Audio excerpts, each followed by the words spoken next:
Magandang gabi mga bossy. Mag-share tayo ngayon ng Dama Practical Ending Game. Okay. Ito practical lang ito, ending game. Minsan nangyayari din to sa mga ending game mga bossing, di ba? Dito may tatlong piyon yan. Pataas yan, one step dadama na. Ang itim, pababa, ilang step pa lang bago dumama na. Ang kondisyon nila diyan, portable ang itim. Kaya dapat talunin ang itim ng hindi siya makatabla. Kasi pag nakatabla itim, panalo ang itim. Kaya dapat talunin talaga. Okay, sa mga ending game maaaring nangyayaring ganito no?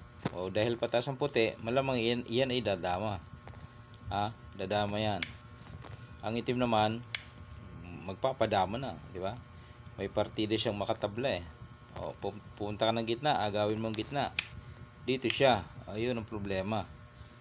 Ngayon, marami nagkakamali. Ang iba napunta rito, no? Para nga naman kung dumama, sasaluhin lang. Hindi yung dadama dyan, sasaluhin mo nga Malamang dito yan. So, ang mangyayari yan, magtatagal pa ang laro. Kasi maghuhulihan yan no? Maghuhulihan pa sila dyan. Pag umalis ka dyan, maaaring kunin niya ang center, tabla na. Hindi ka alis sa gitna. Di paikot-ikot. Matagal, abutin, kakain ng oras mga boss. Balik lang natin ito ay lang naman idea, baka sakaling magamit sa laro ninyo, baka gumana nagkamali ang kalaban. Dito ang sulong, siyempre dito siya, kunin mo ang gitna, iilag siya. Ang sulong dyan, huwag kang magkakamali, huwag dito kasi pag dito dadama yan dyan yun nga, tatagal. Ang sulong dito, yan, para kung dadama siya dito, gaganon ka lang, talo na, di ba? Simple, ganun lang kasimple. Pag dumama siya doon,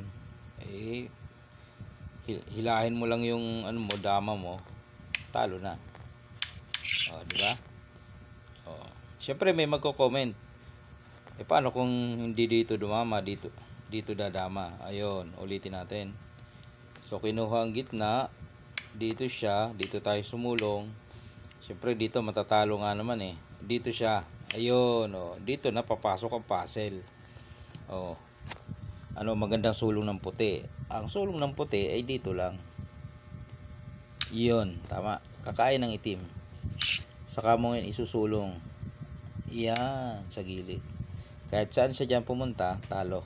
Dito siya, pakain lang.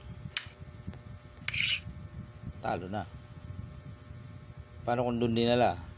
Ipakain mo naman ang dama. Ayun, yung mga practical lang na mga ending game, no?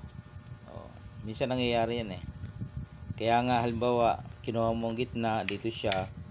Pag solo mo dito at alam niya na yan, sa magagaling, ipapakain na. Diba? Sacrifice. Saka dadama. Di, kung marunong ka manghuli, maganda, mahuli mo yan. So, talo pa rin. Basta marunong ka manghuli. Okay. Yun lang na-share ko ang isang practical na ending game. Maaari kasing mangyari sa mga yan. Yung padulo, pahuling laro. Alright.